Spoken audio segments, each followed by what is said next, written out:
saúdo a todos em nome de Jesus. Amém. Nós estaremos aqui reunidos neste final de semana para estudarmos sobre o tema o poder transformador do verdadeiro Evangelho. Então, nessa conferência desse ano, o tema é sobre o Evangelho, seu poder transformador, ou o poder transformador do verdadeiro Evangelho. E quando nós adjetivamos o verdadeiro Evangelho, é porque há muitos evangelhos estranhos sendo pregados. E a palavra de Deus define bem claramente o que vem a ser o verdadeiro Evangelho e o poder que ele exerce sobre a vida do homem, transformando. E isso Paulo vai dizer quando escreve à igreja de Roma: porque não me envergonho do Evangelho, porque o Evangelho é o poder de Deus para a salvação de todo aquele que nele crê, primeiro do judeu, também do grego, porque a justiça de Deus se manifestou no Evangelho. Então Paulo não só pregava o verdadeiro Evangelho, mas ele viu Deus operar através da verdadeira pregação na vida de todos aqueles povos que ele evangelizou. E Deus transformou a vida daqueles irmãos, e muitos irmãos que eram escravos do pecado. Essa é a verdadeira essência da escravidão humana, porque o homem é escravo do pecado, e Paulo viu o Evangelho transformando a vida desse povo. E é sobre esse Evangelho que nós estaremos estudando, irmãos, ouvindo a exposição neste final de semana, que inicia hoje, dia 15, e vai até o dia 17, que é domingo pela manhã. O nosso preletor convidado é o missionário Carlos André dos Santos, que é missionário da cidade de Sergipe. Está lá como missionário, fundando igrejas com sua família, sua esposa e suas duas filhas, e nos estendeu ou aceitou o convite estendido a ele nesta feita. É professor do MINS, Seminário Internacional de Miami. Nós tivemos o privilégio de conhecê-lo por videoconferência, e agora estamos tendo o privilégio de conhecê-lo pessoalmente. Amém. Então, o nosso irmão missionário Carlos André estará expondo aos irmãos sobre o tema o poder transformador do verdadeiro Evangelho. E tendo dito isso, então, convido os irmãos para nós iniciarmos então a conferência deste ano recitando o versículo de Romanos, capítulo 1, verso 16. Romanos, capítulo 1, verso 16. Que vai falar justamente do Evangelho, do poder do Evangelho.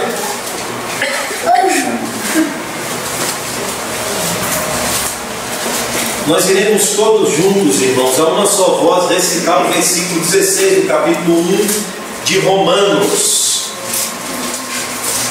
A versão que eu tenho em mãos é atualizada. Eu sei que alguns irmãos têm a corrigida.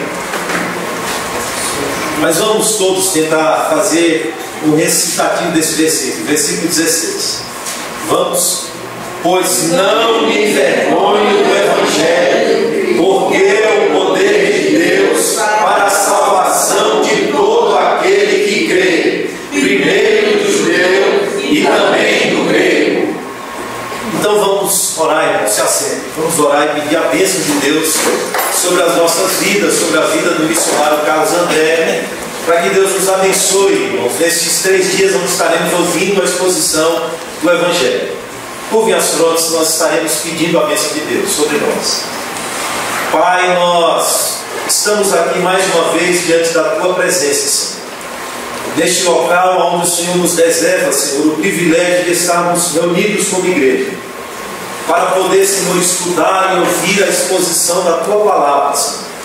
Primeiramente, te agradecemos pela vida que o Senhor tem nos concedido. Amém. E pela maneira tão providente, Senhor, e bondosa como o Senhor tem nos preservado neste mundo. Tem mantido, Senhor, as nossas vidas, tem nos cercado, ó Deus, do seu favor e da graça do Senhor. E nesta hora, neste final de semana, neste dia, concede-nos o privilégio, Senhor, de como igreja estarmos mais uma vez reunidos para ouvir a Tua palavra. Suplicamos, Senhor, a Tua bênção sobre as nossas vidas, a fim de que a Tua palavra venha ser aplicada, Senhor, verdadeiramente aos nossos corações. Amém. Que não somente, Senhor, venhamos ser ouvintes, esquece disso, ó Deus, do verdadeiro Evangelho, mas que venhamos ser, ó Deus, praticantes desse Evangelho que transforma a vida do homem pecador. Mas para isso suplicamos a graça do Senhor. A graça que superabunda, Senhor, aonde abundou o pecado. Que esta graça possa, Senhor, se manifestar sobre cada um de nós nesta noite. A iniciar neste dia, Senhor, superabunde sobre a vida do missionário André. Que o Senhor o conduza, Senhor, na exposição da Tua Palavra. Amém. Que o Senhor guie o Teu servo, ó Deus, na condução, ó Deus, da pregação da Tua Palavra. Que o Senhor o ajude, Senhor, a fim de que ele possa ministrar a Tua Palavra com ousadia, com confiança, com intrepidez. Amém. E a nós os ouvintes, Senhor, que o Senhor nos dê ouvidos, ó Deus, que o Senhor abra o nosso entendimento, prepare os nossos corações, para que a Tua Palavra, Senhor, venha produzir fruto nas nossas vidas. Amém. Venha produzir fruto, Senhor, que seja a 30, a 60 e a 100 por um.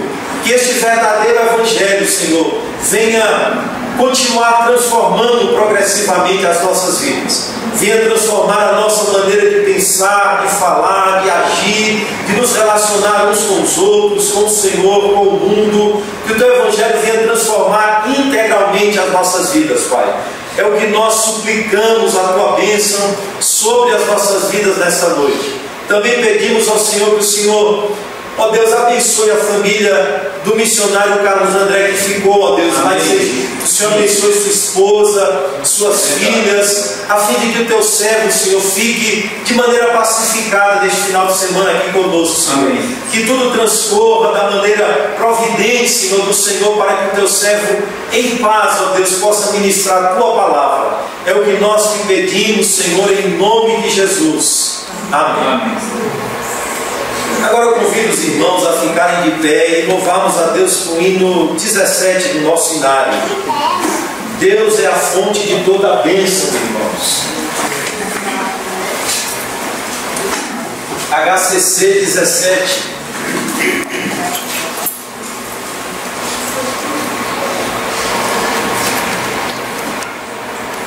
Vamos.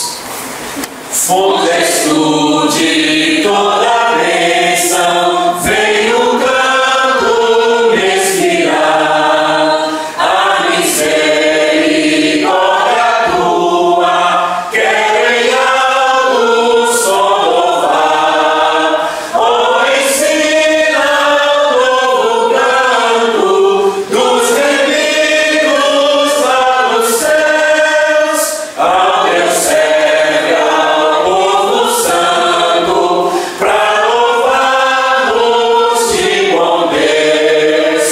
Ao Senhor eu agradeço, pois Jesus me socorreu, que por sua graça um dia vai levar-me para os céus.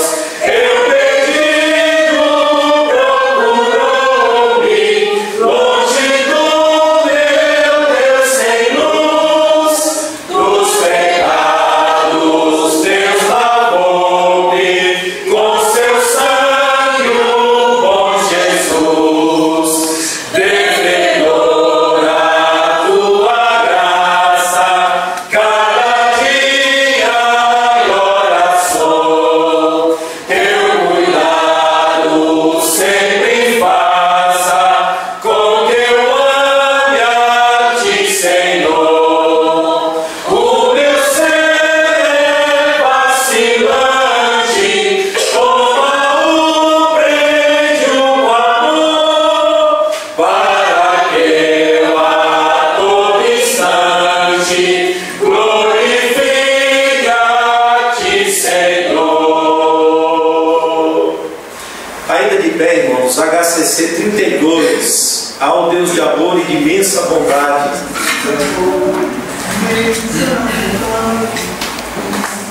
Vamos.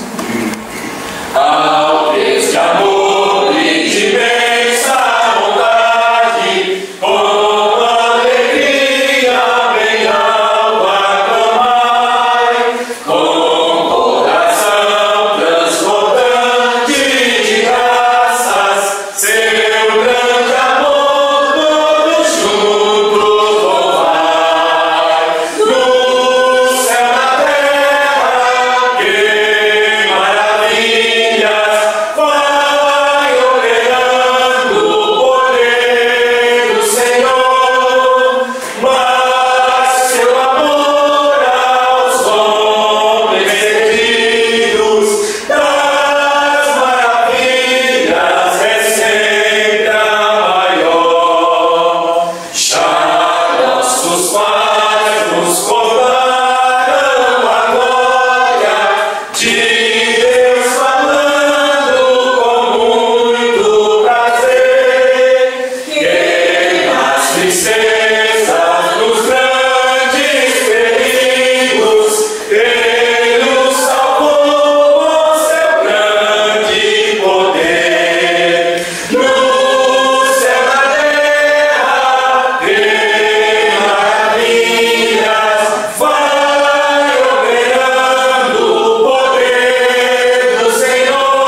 vamos fazer uma leitura devocional no Salmo 32.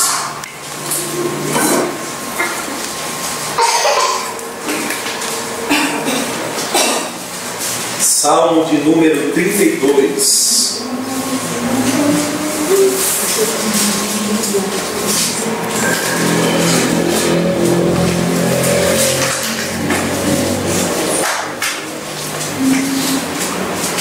Eu leio, os irmãos acompanham a leitura do Salmo 32.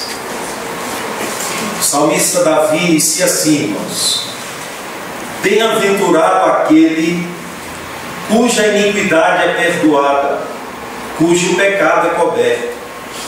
Bem-aventurado o homem a quem o Senhor não atribui iniquidade, e em cujo espírito não há dolo.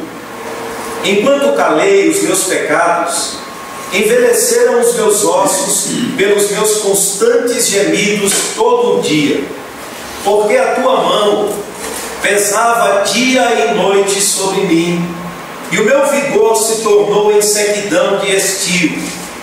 Confessei-te o meu pecado, e a minha iniquidade não mais ocultei.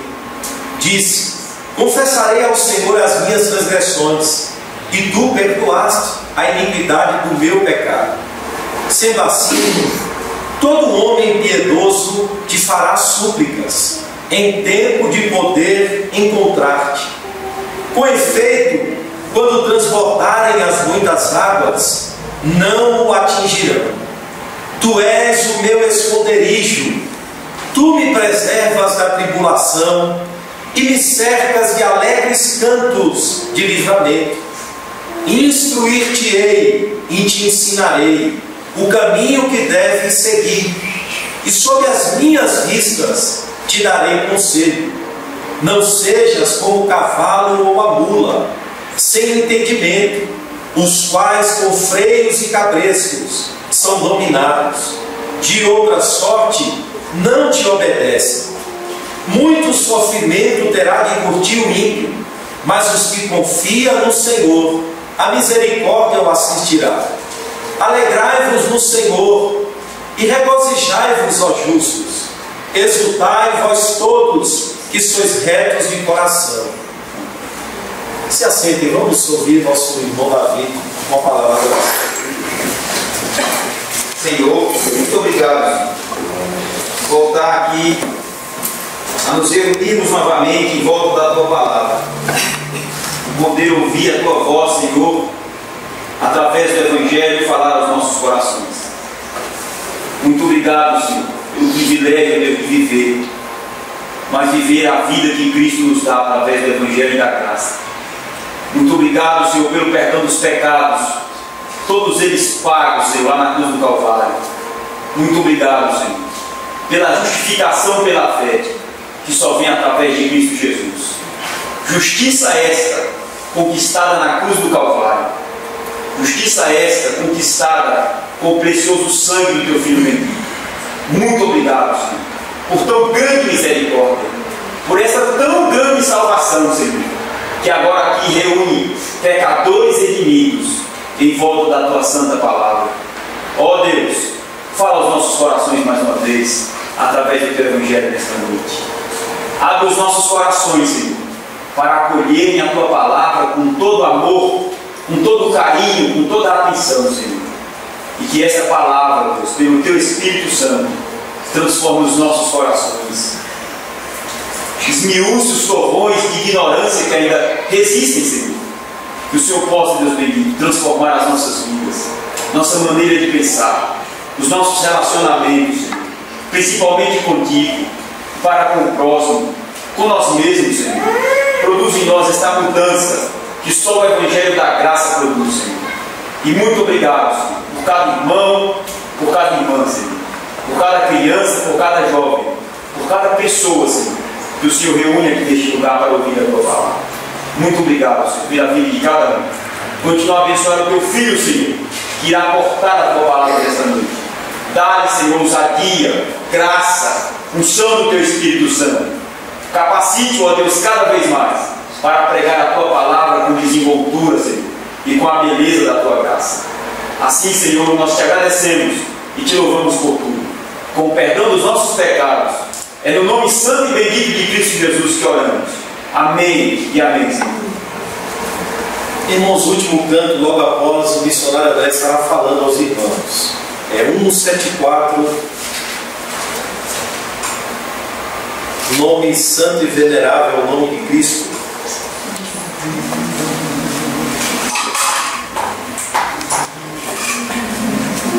Vamos de pé. Nome santo e venerável. Vamos. Nome santo e venerável é Jesus amado teu,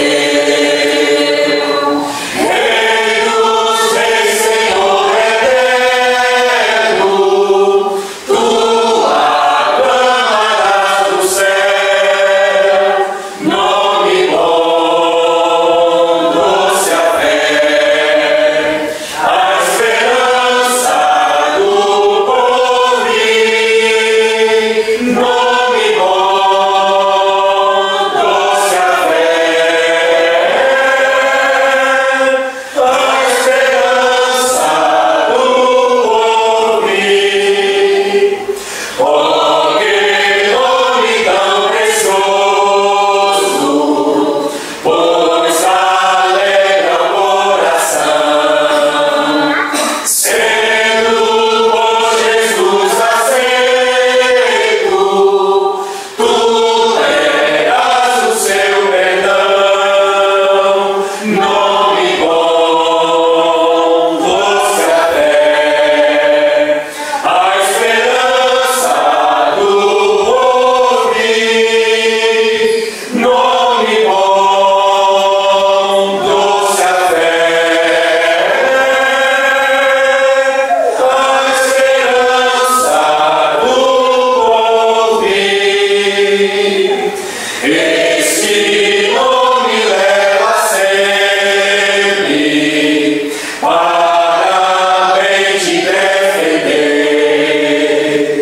Ele é ao teu alcance quando o mal te aparecer. Nome bom, doce a fé, a esperança do porvir. Nome bom, doce a fé, a esperança do porvir. Leva no contínuo nome de Jesus o Salvador.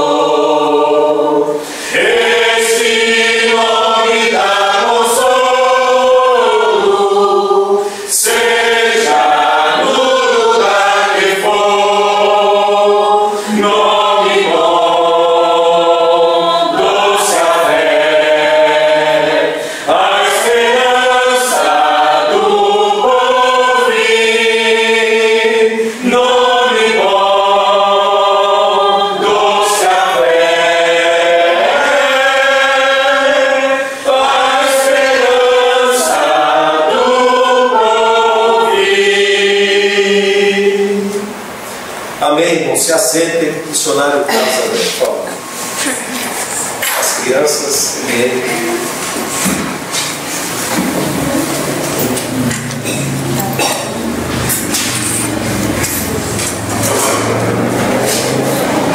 Paz seja com todos, Amém. irmãos da Igreja Batista Reformada. É um prazer e uma honra estar no meio de vocês nessa oportunidade.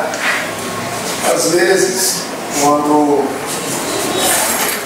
a gente participa de algum curso de um médico, o instrutor diz: olha, não vou dizer que é uma honra. E eu não entendo quando o professor de homilética tem essa postura, porque para mim sempre será uma honra estar no meio do povo de Deus. E quando nos deslocamos a uma outra cidade, um outro estado, e no caso aqui até o Distrito Federal, é uma honra poder estar com aqueles que nós não temos a oportunidade de poder conviver e assim viver a fé juntos. Então é uma honra e um prazer falar aqui dos irmãos, até mesmo do pastor Fabiano, porque eu sei dos critérios que essa igreja tem para conceder a oportunidade para que alguém fale no seu culto. Então, uma honra ainda maior estar aqui nessa oportunidade. Eu estou vindo de Sergipe e sou de lá, né, da terrinha, porque o espaço geográfico é pequeno, o menor estado da confederação, mas uma terra boa. E deixei lá minha esposa, Maria Venir, e minhas duas filhas, Aira Samara, de 7, e Joana Sara, de 5 meses de idade.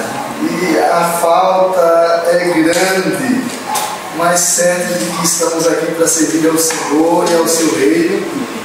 E assim, aos irmãos, é um prazer, então, estar aqui com vocês. A Joana ainda não cobra para que eu volte rápido, mas a Samara, quando falo por telefone, ela pergunta se eu já estou chegando. Então, convido os irmãos a abrirem as suas Bíblias em Gálatas, capítulo 1.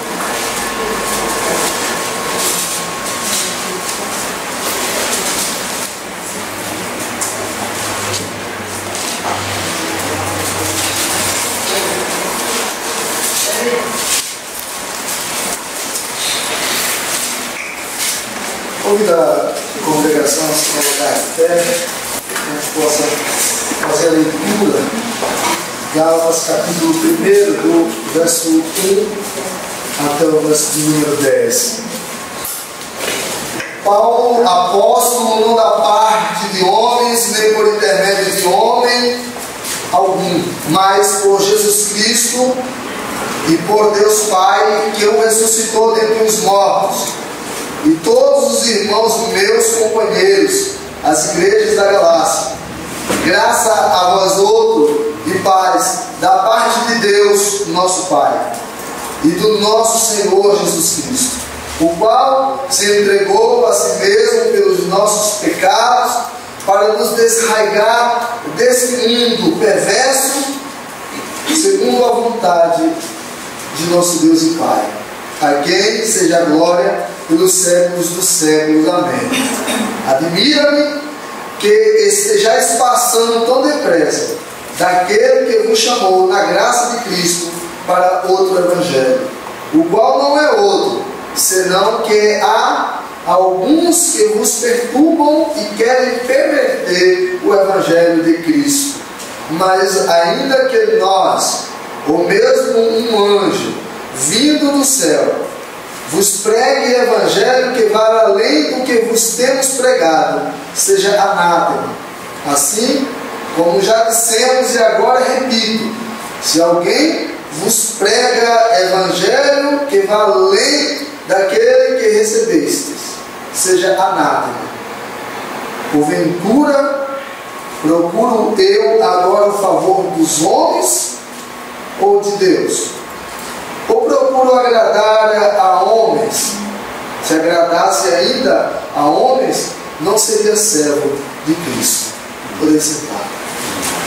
Deus eterno, Pai de misericórdia, essa é a tua palavra, esse é o teu povo, o teu rebanho,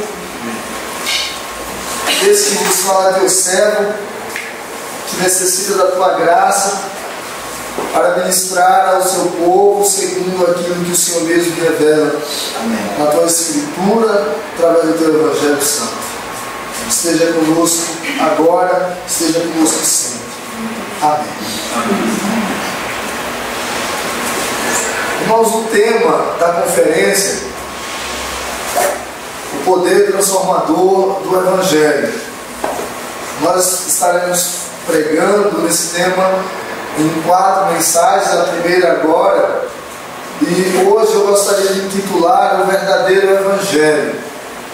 E quando nós falamos verdadeiro Evangelho, fica de maneira subjetiva uma sugestão de que há outro evangelho ou que há outros evangelhos.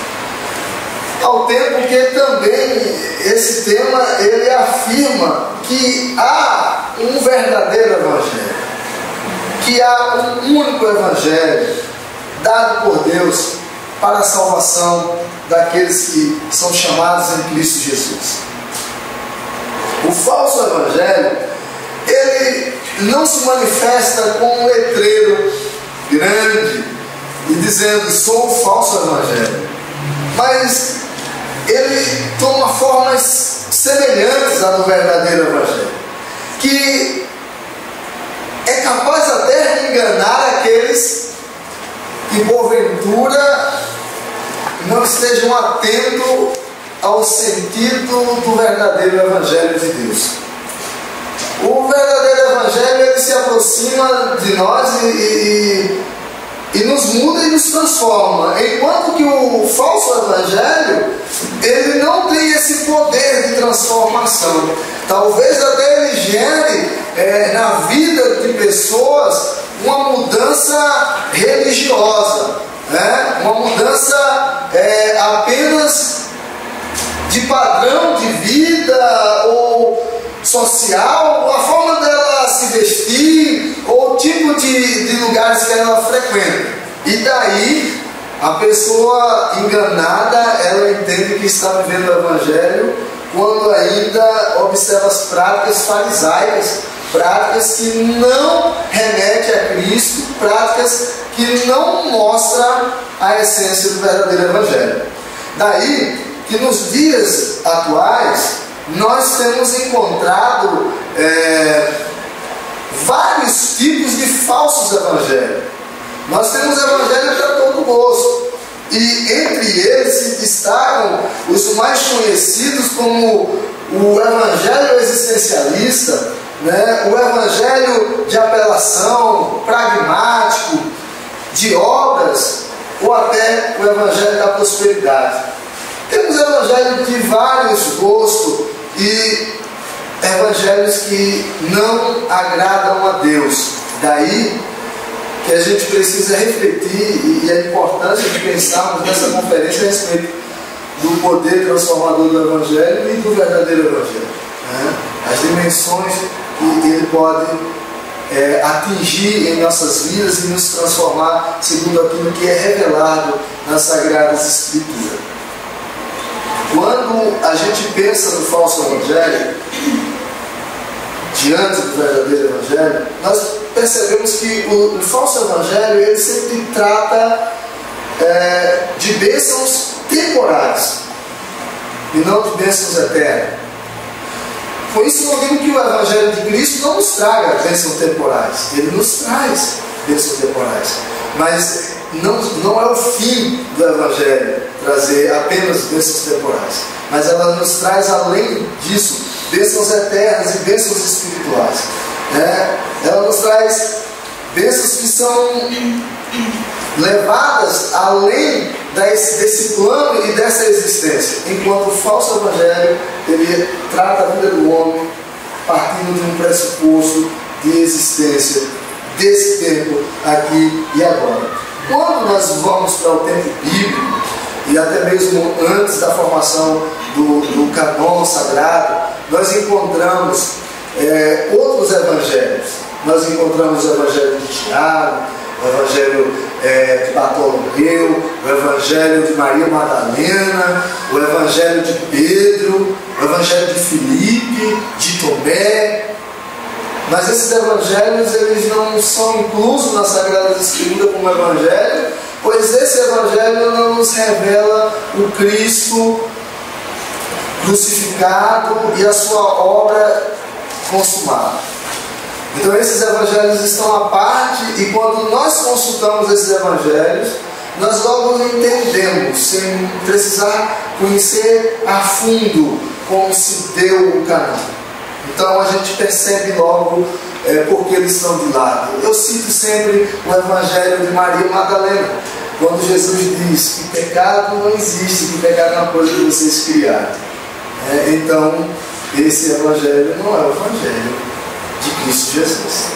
Dito isso, eu chamo a atenção de vocês para a vida do apóstolo Paulo, que fala na carta que é apóstolo não da parte de homens, mas nem por intermédio de homem, mas por Jesus Cristo e por Deus Pai, que o ressuscitou dentre os mortos. O apóstolo Paulo, ele tem uma relação perfeita com o Evangelho, no sentido de que encontrou a verdade e de que foi transformado de maneira total, global, por esse Evangelho. O apóstolo Paulo, ele, melhor do que ninguém, ele pode nos dizer como o Evangelho transformou a sua vida, como ele deixa de ser um fariseu para ser de fato um servo do Deus e do Deus Altíssimo, assim Deus Altíssimo. Então, Paulo, quando escreve aos Gálatas, ele traz um sentimento de preocupação com aquelas igrejas da Galácia, porque aqueles irmãos estavam passando muito rapidamente para um outro evangelho, que não o evangelho que Paulo experimentara, que não o evangelho que Paulo pregava e ensinava às igrejas, e aqui as igrejas da Galácia. E Paulo se preocupa porque esses irmãos estão indo em busca dos falsos ensinamentos dos judaizantes que estão adentrando essas igrejas, como se de propósito seguisse a Paulo indo na frente pregando o Evangelho, e esses irmãos considerados judaizantes vindo atrás defendendo que além de receber a Cristo era necessário ainda as práticas do povo judeu. E Paulo escreve e ele está dando uma bronca, chamando os irmãos, porque ele está admirado que esses irmãos estejam passando tão depressa a outro evangelho. E nos dias atuais nós temos essa mesma possibilidade de passarmos do verdadeiro evangelho para o falso evangelho, quando a nossa porta ou em nossas casas entram pela mídia ou através de programas de rádio, a gente possa ouvir pregações a respeito de outro evangelho ou de um falso evangelho. Daí a importância de estarmos atentos.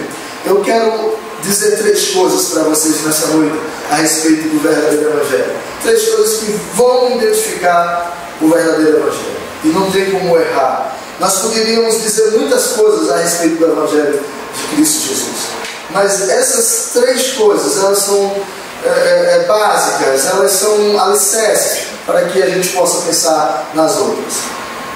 Paulo está escrevendo e ele diz, verso 3: graça a vós outros e paz da parte de Deus, nosso Pai, e do nosso Senhor Jesus Cristo, o qual se entregou a si mesmo pelos nossos pecados, para nos desarraigar deste mundo perverso, segundo a vontade de Deus e Pai.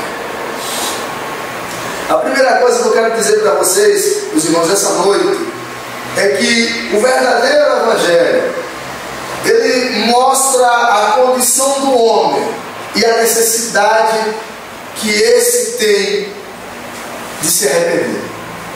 Não existe outra mensagem quanto à questão da condição humana e da necessidade de arrependimento.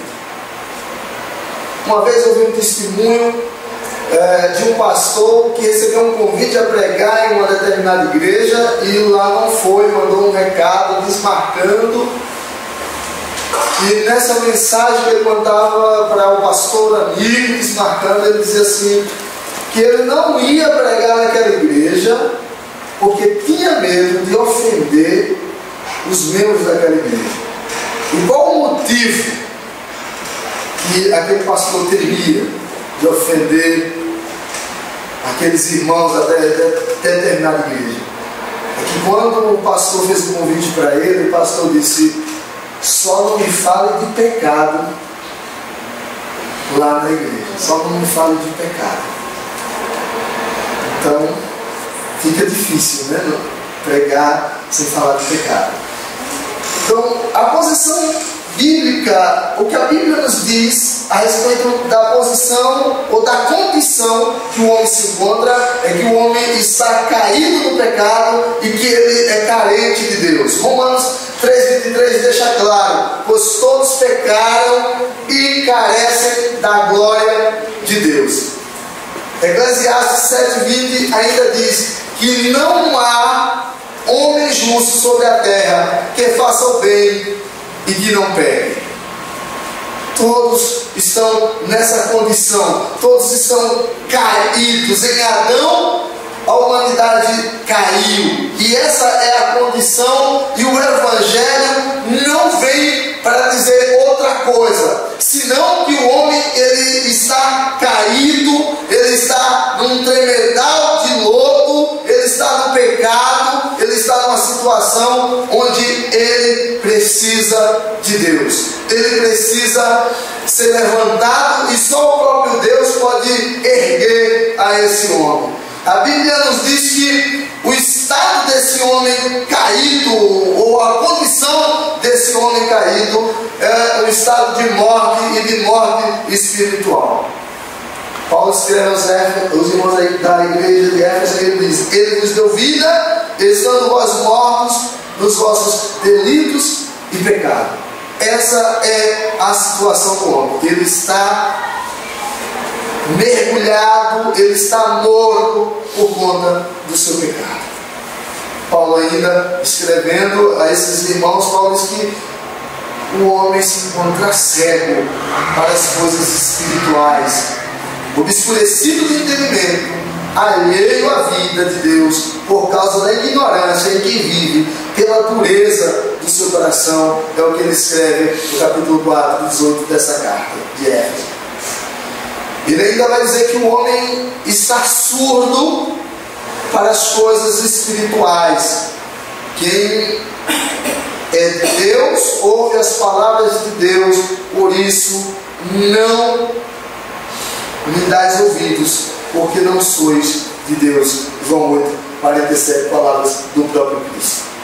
E ainda o texto sagrado da Bíblia nos diz que o homem ele tem a mente obscurecida. Tito, Paulo escrevendo a Tito, ele diz: todas as coisas são puras para os puros, todavia para os impuros e descrentes nada é puro, porque tanto a mente como a consciência deles estão corrompidas. Coração corrupto e mau, é o que diz o texto sagrado de Gênesis 6:5.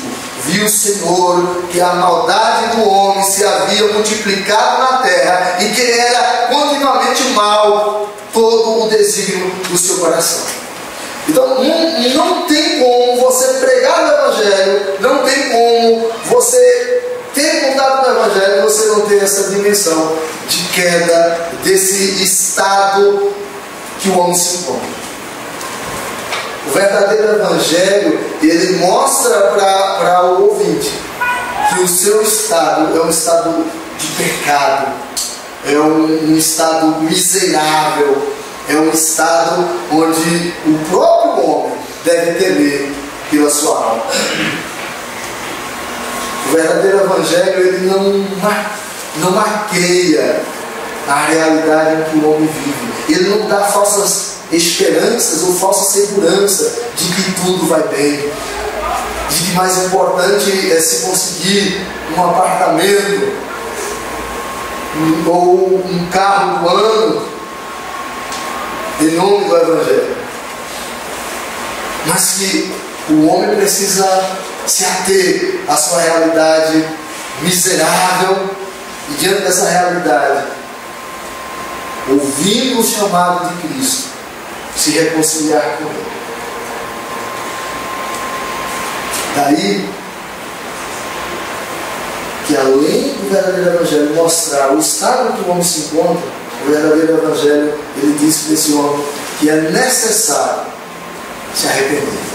que ele precisa se arrepender, ainda que esse arrependimento não seja fruto da sua própria vontade, senão da ação regeneradora do Espírito Santo de Deus, que age nele, que inclina ele, que leva ele a querer, a saber das coisas espirituais, a torná-lo apto a poder ouvir e a enxergar as coisas de Deus, a ter um coração agora voltado para Deus.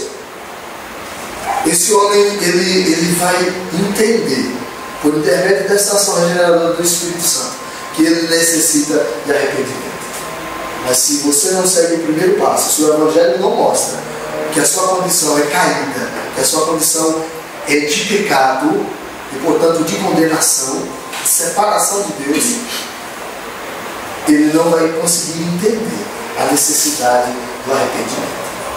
Daí a dificuldade de se pregar nos dias atuais, de se falar desse Evangelho quando vivemos em um contexto pós-moderno, onde pecado é um conceito relativo. E se pecado é um conceito relativo, então é coisa da sua cabeça e não uma realidade espiritual. E eu não posso chamar você ao arrependimento, porque você vai se arrepender de quê se você não é pecador? E aí onde nós encontramos uma cilada para que entre um falso evangelho, um evangelho onde a gente consiga conciliar a mensagem do Cristo crucificado com a necessidade existencial ou existencialista daqueles que o ouvem. Daí o desafio que cabe a cada um que ouve a mensagem nessa noite, aprezar pelo verdadeiro evangelho, não abrir mão dos seus pressupostos e não aceitar aquilo que o pós-modernismo prega como não havendo, não existindo absolutos. E portanto, se não há absolutos, eu não posso afirmar que existe pecado. A gente não pode se assemelhar ao mundo, diluindo essa substância do Evangelho, acrescentando a ela um pouco de água para que fique mais doce ou adocicado ao paladar daqueles que o experimentam. Porque o verdadeiro Evangelho ele causa transformação por conta da sua essência. E se adulterado, mudado ou transformado, ele não tem poder de transformar o homem diante de Deus. Talvez mude diante da sociedade, porque o sujeito deixa de ir para as farras, deixa de viver uma vida promíscua, deixa de viver espancando a esposa, mas esse evangelho não causará uma transformação no estado desse homem, que é um estado caído e, portanto, carece da graça, da glória de Deus. Quando Pedro ele está pregando o Evangelho, Pedro não está nem preocupado ali na noite de Pentecostes, de Jerusalém. Pedro não está preocupado de onde é que vem aquele povo. Pedro não está preocupado com as ideologias daquele povo. Pedro não está preocupado se será rejeitado o Evangelho ou não. Pedro, ele faz um sermão longo e no verso 2 de Atos, no capítulo 2, verso 36, ele diz: esteja absolutamente certo, pois toda a casa de Israel, de que a esse Jesus, que vós crucificastes, Deus o fez Senhor e Cristo. Ele já vem apresentando o Evangelho, mas esse versículo talvez resuma o entendimento do que é o verdadeiro Evangelho. E quando as pessoas ouviram isso, elas ficaram se perguntando e fizeram uma indagação a Pedro. Elas perguntaram a Pedro e aos demais apóstolos: que faremos, irmãos? E a resposta de Pedro é clara, direta.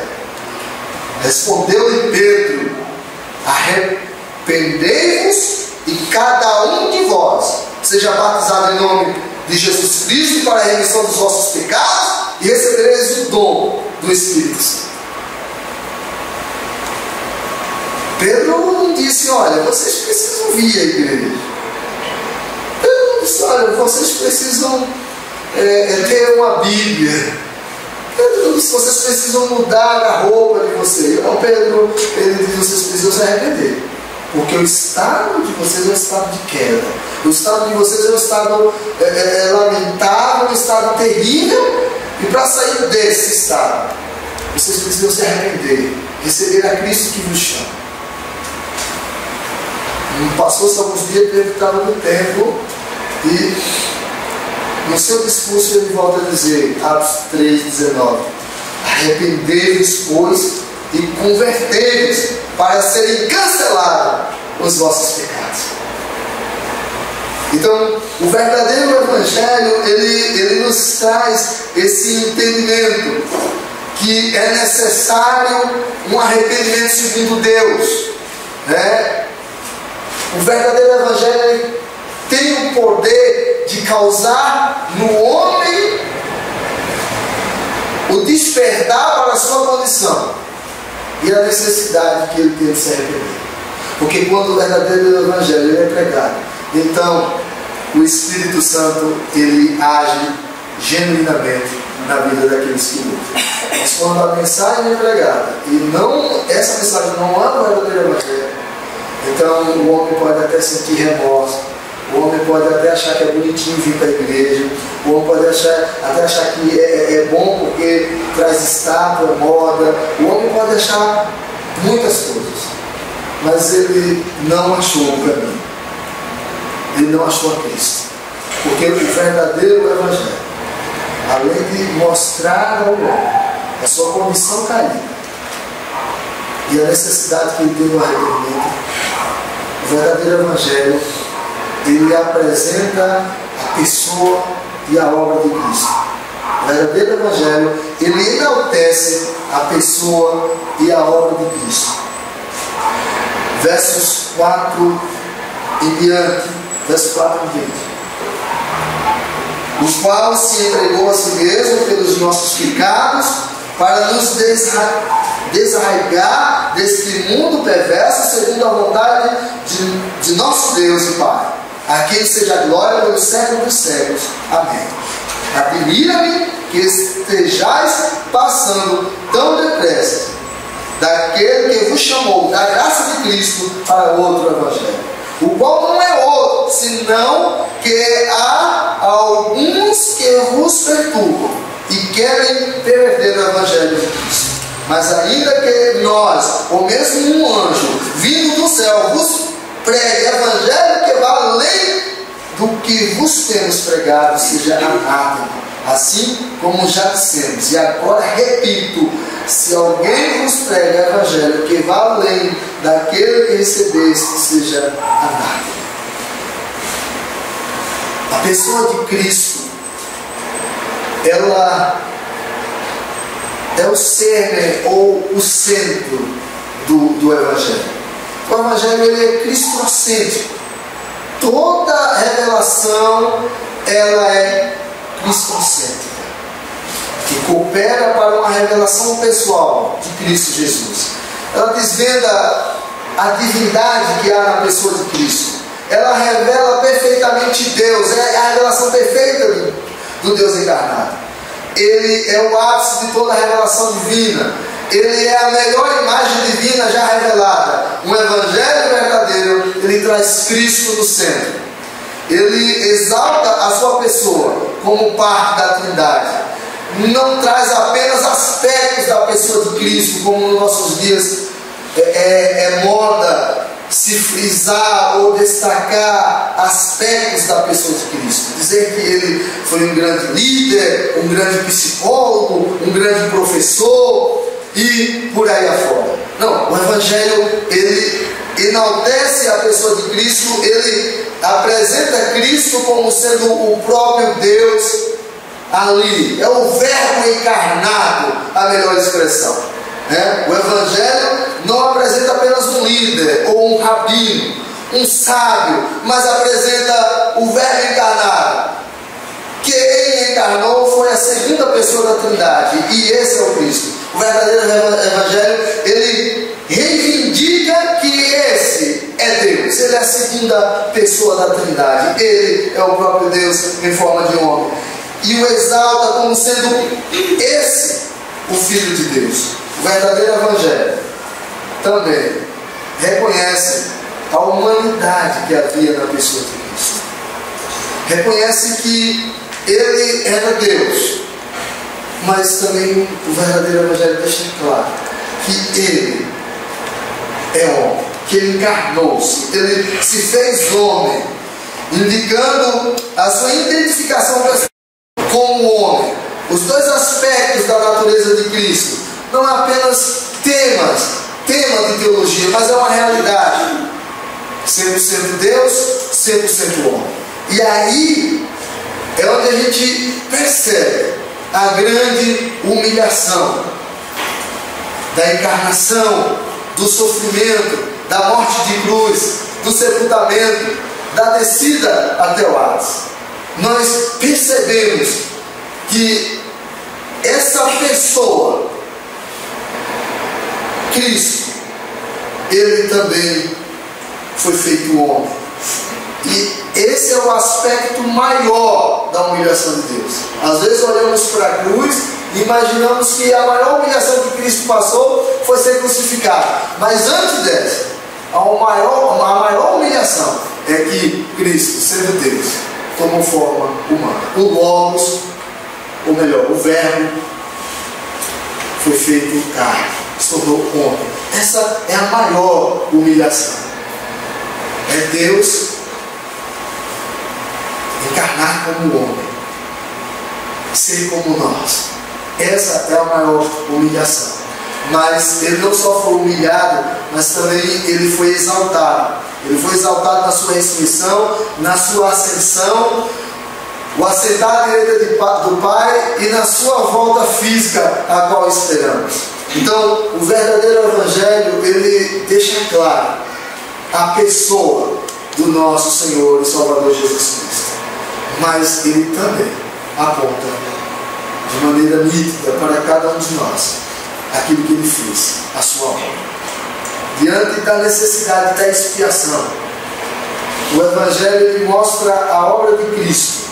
Ele mostra esse Cristo exaltado no reconhecimento da sua perfeição, da sua particularidade e da sua eficiência, capaz de salvar a todos, mas apenas aplicará a sua salvação àqueles que foram chamados de antemão, àqueles que foram eleitos por Deus. A obra de Cristo é apresentada na Escritura Sagrada como um sacrifício, uma obra expiatória pelo pecado e pela culpa. Alguém que toma o nosso lugar. A propiciação, que trata da pacificação ou de satisfazer a ira de Deus, nos reconciliando consigo mesmo. E a reconciliação que o Evangelho mostra na obra de Cristo é uma reconciliação que aponta para a nossa alienação de Deus e como Deus agiu para nos reconduzir para perto de si mesmo. Redenção é outro aspecto da obra de Cristo, e esse aspecto trata de nos mostrar que fomos libertos do pecado mediante o pagamento, um pagamento que custou um preço, e um preço de resgate, não pago por nós, mas pago por Cristo, e essa justiça a nós fora imputada. O verdadeiro Evangelho, ele exalta a pessoa de Cristo, ele exalta a sua obra. Daí que só nos resta pensar no último aspecto do verdadeiro Evangelho. No texto do verso 5 e no verso 10 nos dá essa direção: a quem seja a glória pelos séculos dos séculos. Amém. Porventura procuro eu agora o favor dos homens ou de Deus? Ou procuro agradar a homens? Se agradasse ainda a homens, não seria servo de Cristo. Aqui nós temos o último aspecto que eu quero tratar com vocês nessa noite a respeito do verdadeiro Evangelho. A glória de Deus. O verdadeiro Evangelho, ele glorifica a Deus. Ele glorifica a Deus na sua revelação, na forma como Deus manda seu Filho. Ele glorifica o nome de Deus por conta daquilo que Deus fez por nós, a motivação, o que leva Deus a nos amar, o seu próprio nome, o amor do seu próprio nome. Ele manda seu Filho para nos salvar por essa motivação. O Evangelho glorifica a Deus pela forma como ele é pregado, como pregado de maneira genuína, sem interesse de resultados particulares ou que beneficie um ou outro, mas sim, ele glorifica a Deus quando pregado de maneira genuína, com uma única preocupação, de que o nome do Deus eterno seja exaltado, que o homem seja colocado na sua posição e que Deus permaneça na sua, mediante a verdadeira pregação do Evangelho. O Evangelho, ele glorifica a Deus quando ele mostra essa possibilidade de transformação. Quando Cristo chama um pecador e o faz filho de Deus. O Evangelho glorifica a Deus nessa reconciliação, onde o inimigo é feito amigo, é feito herdeiro, é feito servo, é feito parte da família de Deus. O Evangelho, ele glorifica a Deus quando ele mostra toda essa grandeza de Deus e que se importa com cada um de nós. Paulo, quando pregava o Evangelho, ele dizia que a quem seja a glória pelos séculos dos séculos. A glória da pregação do Evangelho é a Deus. Não é a quem ministra, não é a quem ouve, quem recebe. Mas a glória do Evangelho, ela se direciona àquele que nos dá a revelação do Evangelho. O verdadeiro Evangelho, ele glorifica a Deus porque ele mostra que nós somos totalmente carentes dessa ação de Deus vindo ao nosso encontro para que a gente seja reconciliado com Ele.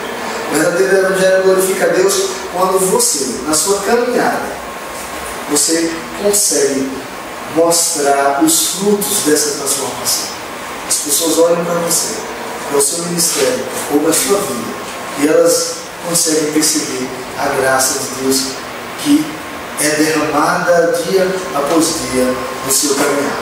Daí, meus irmãos, que Paulo, ele diz que assim como já disse, porventura da cidade, procuro eu agora o favor dos homens ou de Deus?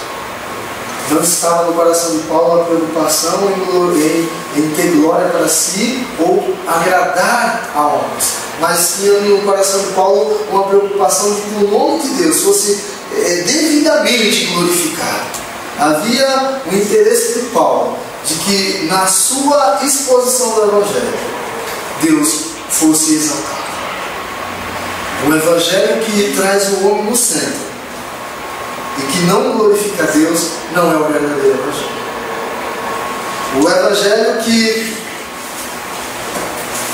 não mostra Deus na pessoa de Cristo não glorifica a Deus. O Evangelho que não causa transformações genuínas, ele não glorifica a Deus. Então, só para a gente encerrar, o verdadeiro Evangelho, ele é verdadeiro quando mostra a condição do ser humano e a sua necessidade de arrependimento. O verdadeiro Evangelho, ele se destaca como verdadeiro quando ele exalta a pessoa e a obra do nosso Senhor Jesus Cristo. E por fim, o verdadeiro Evangelho mostra a sua essência quando exposto ou quando vivido, glorifica o nome daquele que nos deu o Evangelho. Quando glorifica aquele que é o próprio Evangelho, que é Cristo Jesus. Deus nos abençoe. Nós terminamos.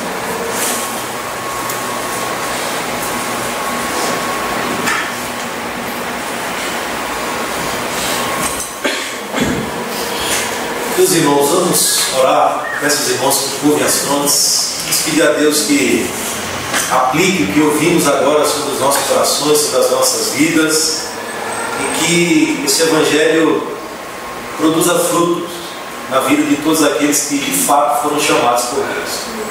Que através da nossa vida, da nossa caminhada, como diz Cristo, os homens glorifiquem ao vosso Pai que estás no céu. Que Deus em Cristo nos abençoe. Vamos orar. Começamos. Senhor Deus, nós nos voltamos para Ti, Senhor, em oração, confiando única e exclusivamente em Cristo, naquilo que Ele fez por nós pecadores, na Sua obra perfeita, Senhor, substitutiva, vicária, aquela morte, Senhor, que era de fato a nossa morte, aquela cruz que de fato era a nossa cruz, aquele castigo que de fato era o nosso castigo. Mas este castigo que foi posto sobre Cristo é o castigo que nos traz a paz. Aquela morte, Senhor, é para que nós, pecadores, obtivéssemos vida juntamente com Cristo. Amém, Senhor. É pela graça que somos salvos. Amém, Deus. E esta graça, Senhor, que segundo a Tua vontade fora exercida sobre homens pecadores, terríveis como todos nós somos, que éramos rebeldes do entendimento, Senhor, e através das nossas obras más, estávamos, ó Deus, num caminho cujo fim é a morte, não só física, mas eterna.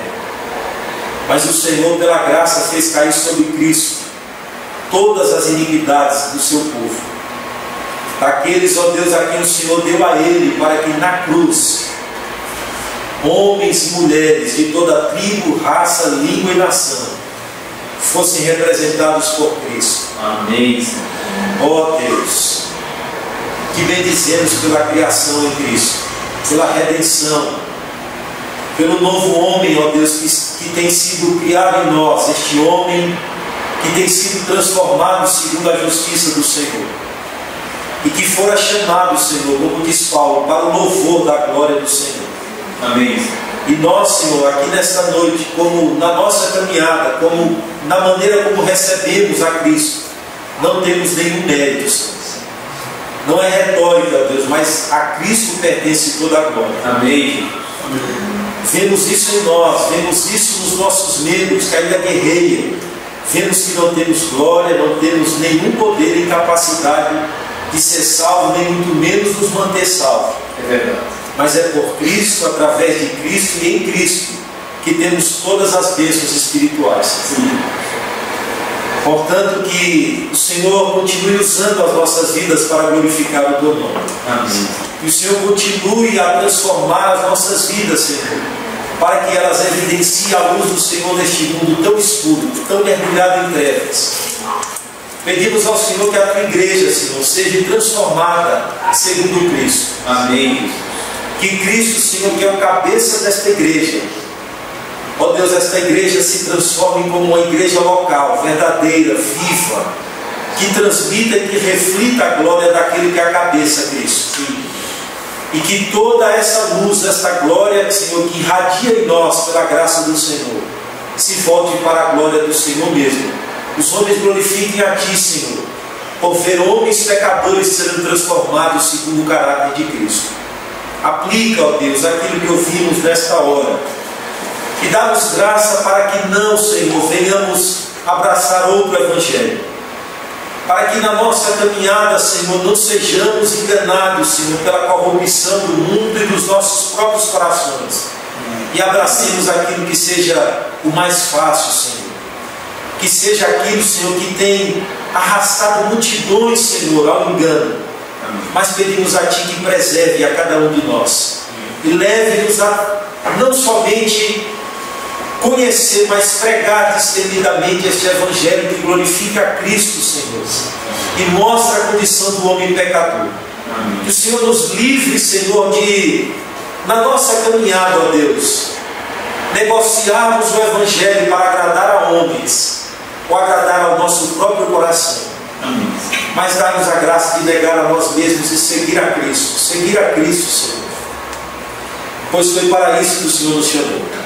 Abençoa todos nós que aqui nessa noite estamos. Missionário André, os irmãos que não puderam vir, Senhor. Colocamos diante da Tua presença o Jeová, sua esposa, seu filho. Que o Senhor dê graça àquela família. Amém, Senhor. Cujo filho, Senhor, se acidentou, mas nós suplicamos o Teu favor sobre aquela casa, sobre aquela família. Sim. E sobre todos nós, em nome de Cristo, Senhor, te rogamos. Amém. Amém. Amém, irmãos. Está encerrado. Eu peço aos irmãos que não saiam correndo, nós ainda teremos a oportunidade de lancharmos ali, desfrutarmos do lanche e de um momento de confraternização com todos. Amém, irmãos. Amanhã nós estaremos aqui novamente, às 9h30, viu? Começa às 9h30, o missionário Carlos André estará novamente expondo sobre o tema o poder transformador do verdadeiro Evangelho. Então amanhã, 9h30, nós estaremos aqui novamente. Amém, irmãos. Está encerrado.